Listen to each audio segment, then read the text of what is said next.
Welcome to Morning Infusion with Dr. V, where we are intentional about connecting you with entrepreneurs that have overcome and want to provide value to the audience.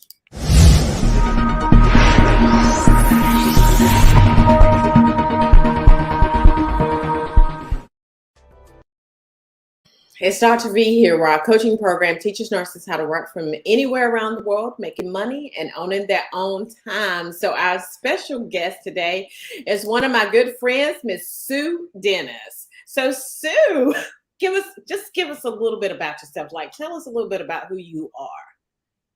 Awesome. So I'm Sue Dennis. I'm a mom, wife, entrepreneur. So I'm an ex bedside nurse, ex burnout bedside nurse. But now what I do, I help burnt out overworked nurses start their own profitable home care agency. So do you want me to go into my story? What do you want me? Yeah. So we're gonna talk about that. So you're from Uh, Haiti. yeah, I'm from Haitian. Haiti.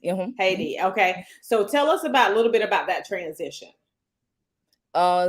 Transition. Okay, great. So I came back here back in 2004, and the reason why I came to America, or my parents at the time, because I was still like a teenager, they came because they were basically fleeing political unrest. Mm-hmm. So we needed to be safe. So that's how we ended up coming here as I saw leaves, basically. Gotcha. And so once you got here, then did you become a nurse? You started nursing school once you got here, correct? Yeah, so when I got here, I went to high school. It was really tough, very huge transition.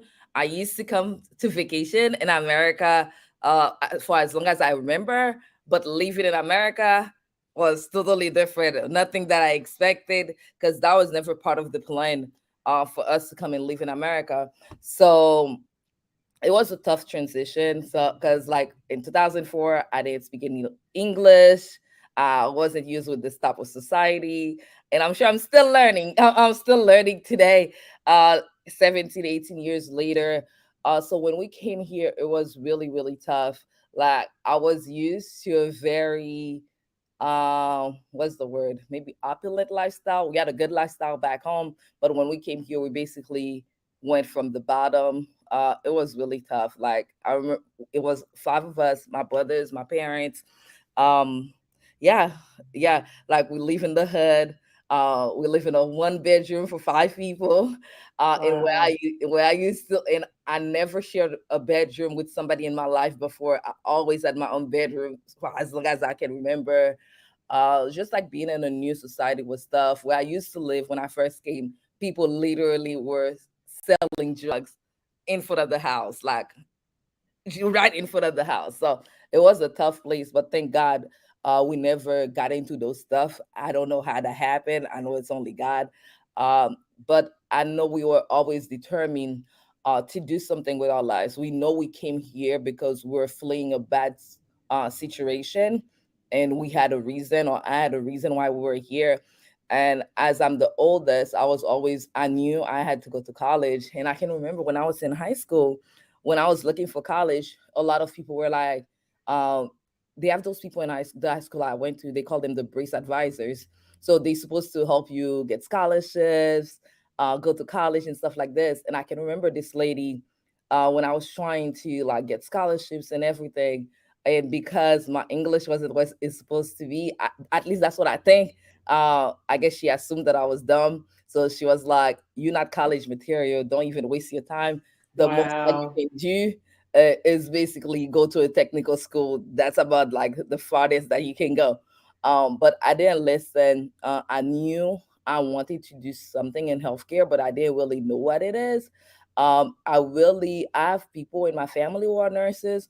But what really inspired me to become a nurse in high school, part of graduating high school, was that you have to do 40 hours of community services. And I didn't know where to do my community hours because I was still new to this country. So this one girl in high school suggested that I come do community hours in her where she worked. I didn't care. I didn't even ask her what it was. I was just happy to find a place to do my community hours. And when I went there, it was a elderly retirement place, and I was so excited to be there. And there was one lady there. Her name was Fiona, and she was the one person running the whole place. Like all the elderly loved her, and it was hundreds of elderly people there. But she treated each person as if they were the only person in the room. So they all were always calling her Fiona, Fiona. But the way she cared and was so dedicated to those people, I was like, you know what? I can do what she's doing. I can do this. So when I asked her what did she go to school for, she was like, yeah, I'm a nurse. So I'm like, okay, done. I'm gonna be a nurse. I'm like, I'm gonna be a nurse. I want to work with the elderly. I'm gonna change the world. So that's basically how I ended up going to nursing school, got accepted, then graduated nursing school, got my first job. But I think it's key what you said about going, coming from an opulent, just an amazing lifestyle, and then coming over here to, even though you had that dip, you you had that experience with that lifestyle. And because you had that experience with that lifestyle, you were like, well, this, we're not going to land here. Okay. This is not where we're going to land. And so, you were able to now have a very successful business as a result of that, because your mindset was that this is not where we're going to stand. So now go from you being a nurse at the bedside. How long were you a nurse at the bedside? A few years. So I remember I got my nursing license. I was excited. I'm like, yes, I'm gonna save the world. I got my first job. I'm still excited. Then when I got to the job, my manager was really good. Shout out, I don't know if she'll ever see me doing this, but shout out to Janice Smith Love. So she was really good. She basically took me on the wings. I think she saw things in me that I didn't see. So she gave me like basically ownership of certain things. She sent me to trainings.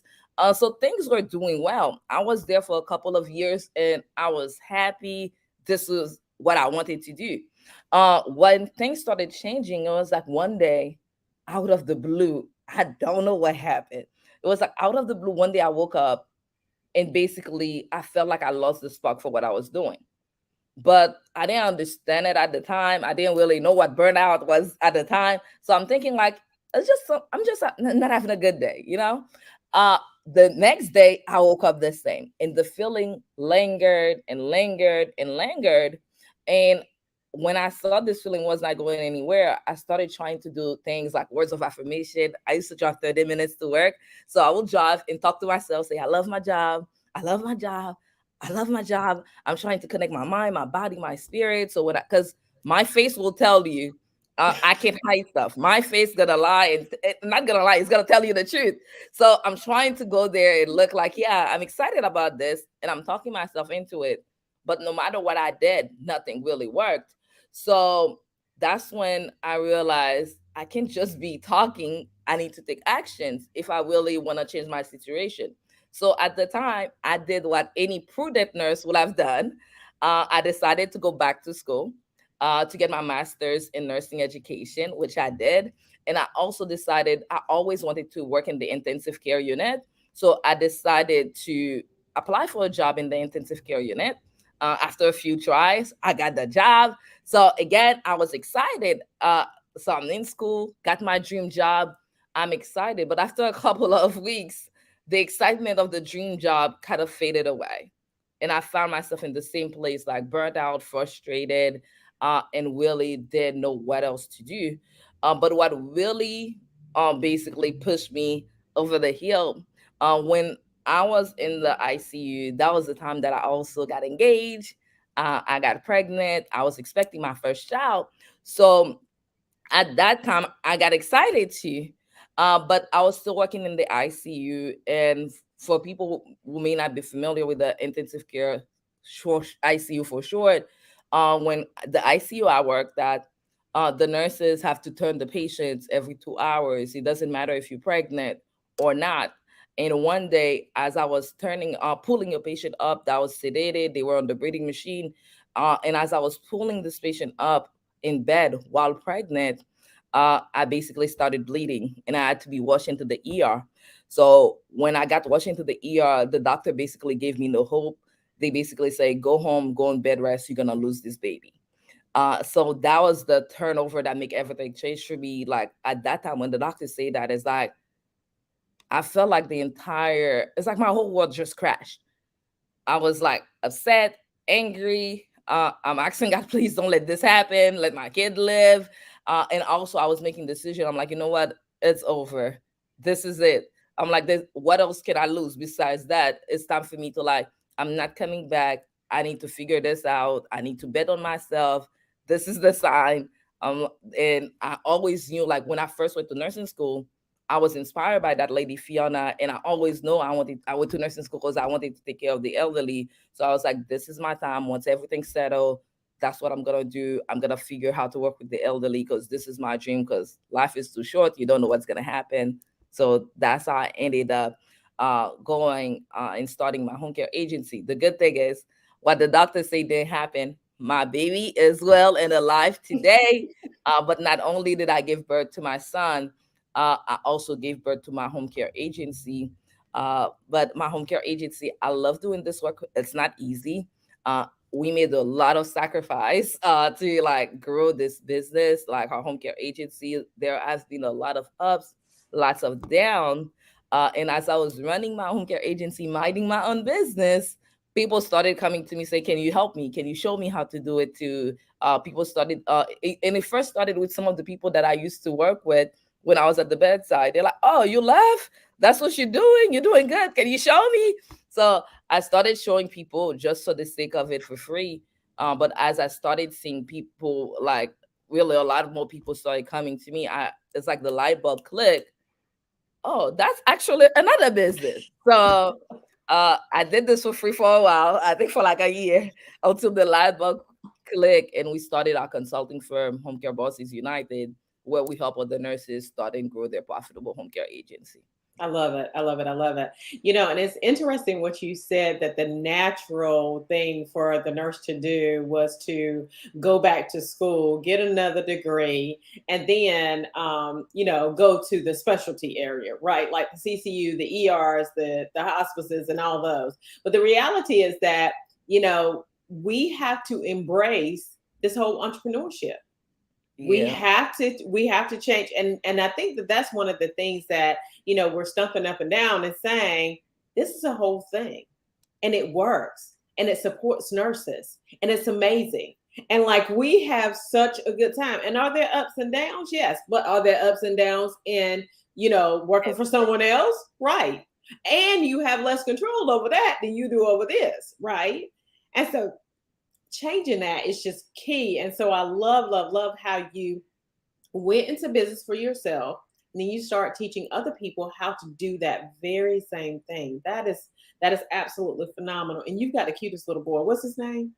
Oh, his internet name is Zigzag. And he came Zigzag. up with that. I didn't tell him that. He's like, I don't want the people on the internet to know my name. Tell them to call me Zigzag or Zagzig. So Okay, well we won't disclose his real name.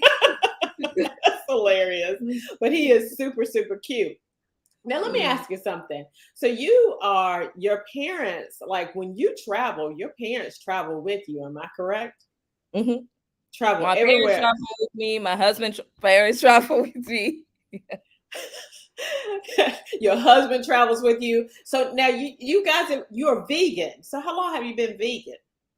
So I've been vegan since 2004. Yeah, I've been like vegetarian vegan since 2004. Yeah. And so what made you make that transition? People always ask me this, and I never have like I never really have I don't have a grandiose story. I know a lot of people like, yeah, I want to be healthier, I want to be vegan, but really for me, first I grew up not eating certain meat. So I grew up eating what the Bible called clean meat. So I never liked meat like this anyway. So I never ate pork, never ate shrimp, even when I wasn't vegan. So I only eat clean meat like fish, certain type of meat. So I really became vegan. It was really out of sadness, really. So when we were coming to America, my mom came first, and it took me like a couple months to come. So at that time, I became really sad and I didn't want to eat. And I was basically in charge of the house because it was only me and my dad left behind. So we had a lady that cooked for us at the house. So I was in charge of telling her what to cook. So I never tell her to cook meat. So that's basically how I started not eating meat. And within the state of a couple months, I was already skinny at the time, but within a space of a couple months, I lost a lot of weight. And when I came here, my mom was like, "Oh my God, you need to eat some meat, because like you only have bones right now, skin and bones. You need to eat some meat, and then you can stop." Then I ended up eating meats maybe for like a month, and I was like, "I don't like it, Mom. I don't want to do it." And then she never bothered me again. So that's basically. I don't have a grandiose story. It wasn't like I was trying to be healthier. I guess I never really liked meat, and I was sad. I didn't want to eat, and then I was basically missing my family, and that's how it started. Now you've been able to grow. So do you mind sharing your award that you won at was it ClickFunnels? Do Oh, you this? mind sharing? Yes, and what is that? So yeah, so this award we run it because in our business we were able to make $1 million from our business. So they gave us this award last year, and we actually gonna walk this stage in September. Oh, September is next month. It feels like September is far away. In September we gonna walk this stage and get this award. But let me tell you a funny story. So Okay. in 2018, we went to Funnel Hacker Live, and my husband and I. But it was a total miracle. I was there because I didn't know anything about this marketing conference, but my husband was into this stuff. So he was going to Funnel Hacker Live. He's like, "Should I buy you a ticket?"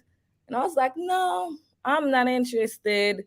You don't need to buy me a ticket." Now And it was what year? Wait a minute. What year was this? What year was 2018. 2018? Okay, go. Yeah. So 2018, I was like, "No, I'm not interested. You can go." And the conference was at Orlando at Disney. So I'm like, "I'm just gonna go stay at the resort. You can go to the conference." But at the very last minute, it's like I felt a push that I needed to be there. But at that time, the tickets were sold out already. There's Hmm. nothing I could do. So out of the blue online, some lady that she was from Australia, and she's like, "I'm supposed to come to Funnel Hacker Live, which is the name of the conference." And she's like, "I can't make it anymore. I'm giving somebody my ticket for half the price I paid for it." I'm like, "Oh sis, let me have this ticket." That's right. So I got the ticket from her.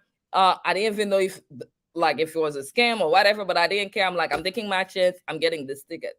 So I ended up getting the ticket, and we went to the conference. It was me, my husband, and I bought my son was a baby at the time, so I brought him with me. And when I was at this conference literally changed my life. I didn't know there were people who were like business owner doing well, because basically I had my home care agency, but we were in our own little corner. You isolated. You only think it's you doing this. I didn't have a community. So when I went there, it was thousands of people, high energy. They had Tony Robbins. It was fun. It was like it just opened my it just expanded my mindset. So they got to a point at the conference, they started giving awards, and they were giving the same award to people who made $1 million in the business. And I was sitting there. I saw the first person. I'm like, okay, I think it's almost over. Then I saw second. Then I saw 20 people, 30, 40, 50, 100. I'm like, whoa, what's going on? Like there's hundreds of people making millions. Mhm. In that business, that's right. I was like, whoa. Then they got a second award. That they I don't remember I think the name is like 2 comma X. So that's what people who made 10 millions. And they had like 15 people. And I was like, 10 millions? And there were people doing the same. There were one guy was doing the same thing I'm doing, was doing home care.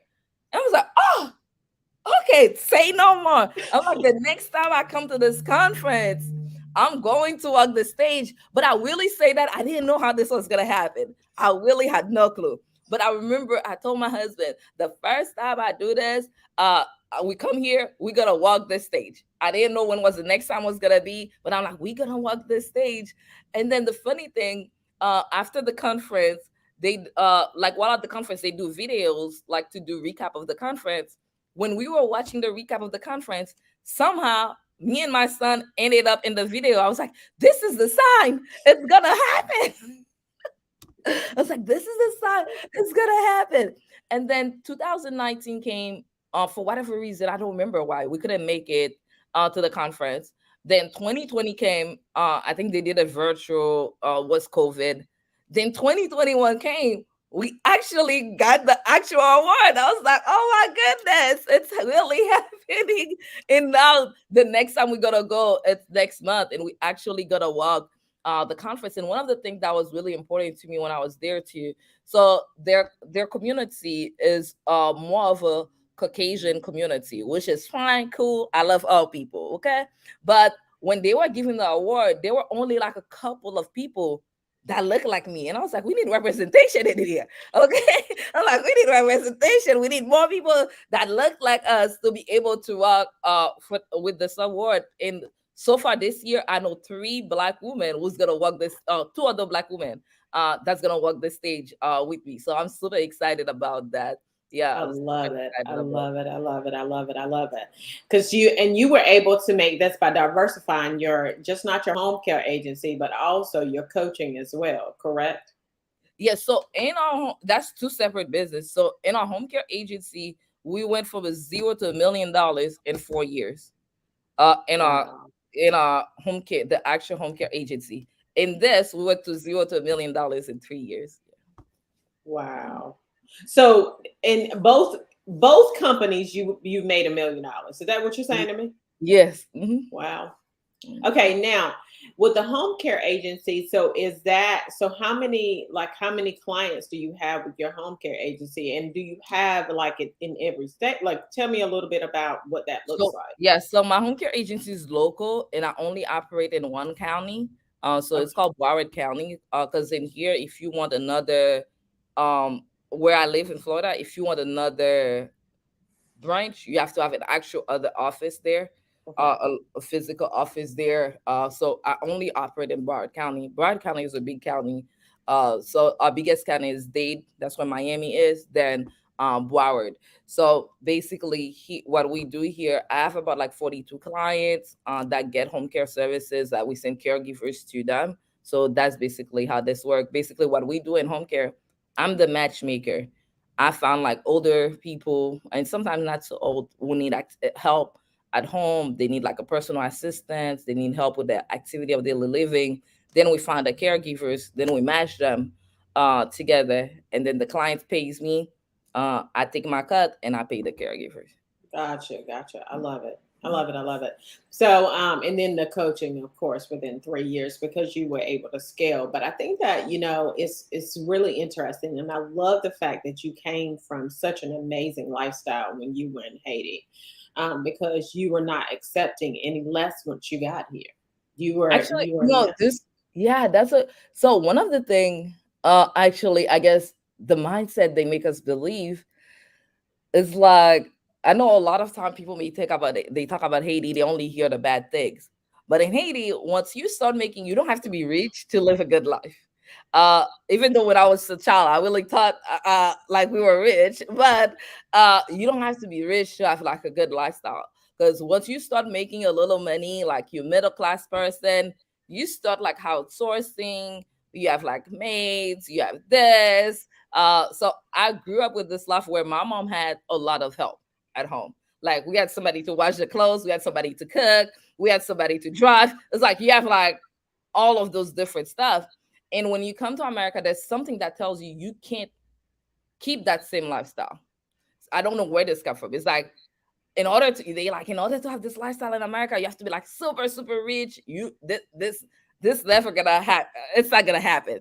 And I know that was one of my dream. I'm like, I want to duplicate the lifestyle I had growing up here. I'm like, I want to do this. I want to. That was like, I guess maybe one of my biggest dreams. Maybe I'm like, I want to duplicate. I want to. I'm not gonna stop until I have the lifestyle that I have back home. Um, in which today I'm able to do. Like I have a chef, I have like a personal trainer, like I outsource a lot of stuff. And that's one of the reasons we're able to grow too in our business. Is because we have a lot of help because there's no way you can do this alone. Okay. In the beginning, even in the beginning, when I wasn't at the point where I can have chef and stuff, I really have a very supportive family. So I always know like my son never been to daycare because there's always somebody in my family was like, "Hey, I'm here."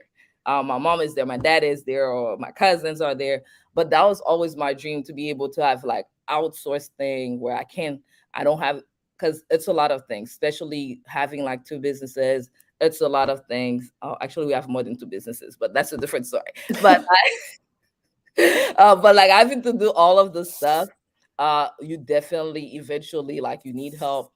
In the beginning you may not be able to afford all the help, but for me, that was the goal, to even get to eventually get there. So now that I'm there, really, I get, now my goal is not just like, hey, I need to get those personal stuff. So honestly, I feel like I don't have any lack. The thing that I need, I have. Like, if my lifestyle doesn't change, I'm happy the way it is. But now my focus is more like, God has put me somewhere, then I need to get other people there. That's really my focus. It's like, I can't rest until I get my whole crew there, whoever's assigned to me. And that my purpose is in Joshua 1:9. And if you read that, you will see that's the same thing. God told Joshua, you can't rest. I put you in a good place, but you can't rest until you get all of your brothers there. So that's the journey that I'm on. To, like, I know there's so many nurses out there. There's a lot of people, just like I didn't know there was another side. There's a lot of people, they don't know there's another side. So my job, yes, I got to the other side, but there's more people that I To need pull to bring forward. to that other side. Yeah. I love that. I love that. I love that. Because, when I think about my journey, as it relates to that very same thing, it's just letting nurses know, giving them, open up their eyes as to this side of where it is. And, I remember when I was going through school to get my DMP, and in school, there was some people that were going to school to get their masters, and they were talking about having people come into their homes and helping them with their children. And I was like, they're coming into your homes and helping you with your children, and they're housekeepers, and you having housekeepers, and I don't have housekeepers. So what? Wait a minute. Wait a minute. I should have been doing this a long time ago. So I'm glad that you were exposed to that, and it really, really gives everyone else. I'm glad that you're showing that side of it, right? Because what it does is it shows that there is that possibility. That there is that possibility to have a chef come in your house. I don't have a chef yet, but I do have housekeepers. And so understanding that eventually I will have a chef, and we will kind of go from there. I actually like cooking just a little bit. We're not going to tell anybody that. We're not going to tell anybody that. But understanding that you do need that support in order to make it to seven figures, and trusting people to be able to deliver that to you. So where can people find you if they are looking to start their home care agency? Yes, I'll tell you. But before, let me tell you a short story. We're gonna be here forever. So so, funny. so, so one of the thing, like, actually, one of the thing that I realized today when I came here, I guess I knew this, but sometimes the little things that we take for granted. So I remember when you asked me to come to the show, you're like, "Oh, the show is at 7:30," and I'm like, that's early for me." But I'm like, I'm not out in the streets at 7:30. Okay. Uh, but I will, the little things that we take for granted, I really realized this morning, like last night, I had to put like three alarms or four alarms to get up. I put one at 6:30, 7. And I realized this morning that I haven't used an alarm in forever. I really just let my body be like the natural alarm. Uh, Hmm. and I'm able to, this is little things, but I'm able to do this because I'm in control of my life. So I just basically wake up when my body, I go to sleep when my body feels like it's ready, then it wakes up.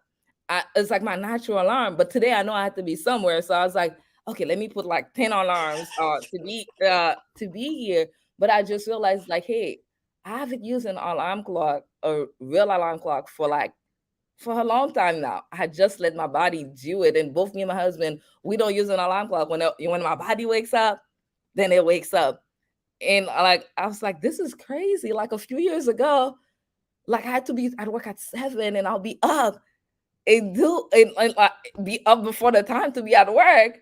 But now it's like to be up at 7:30, I need like 3 alarms. It's like, it's incredible. But anyways, Well, it's that freedom of time, right? You have the freedom of time. And so that's what owning your own business will do. I love it. I love it. I love it. Thank you for telling that story. So how So can we find you? yeah, to find me, you can go to launchmyhomecareagency.com/info session, launchmyhomecareagency.com/info session. This is where I do a free info session, sharing with you what it is all about, how to start your home care agency. So actually, I'm doing one of those info sessions tonight at 8 p.m. I do them very often. So you can always go there, launchmyhomecareagency.com/info session, and join me for a free home care, how to start your profitable home care agency info session to discuss your dreams, aspiration about becoming your own boss, like we call it, your own home care boss. And one of the things that I like about you is that you're very niche down. You're very niche down to home care agencies. You've done it. You've worked it out. You have been successful at it. And so you're just teaching other people how to do that, right? And Mhm. so we talked about, at the B&E conference, we talked about, riches in the niches, right? Mhm. And specializing in that. So I'm super excited about that. So we have a master class is coming up. It's going to be September 6th. It's going to be from 6 until 8 p.m. So if, I just do coaching and consulting. If you want to coach and consult from anywhere around the world, making money and owning your own time, you can come to that. I ask that you like and share this podcast. Thank you, Sue, for coming on. You are absolutely amazing. So you guys have a phenomenal rest of your day.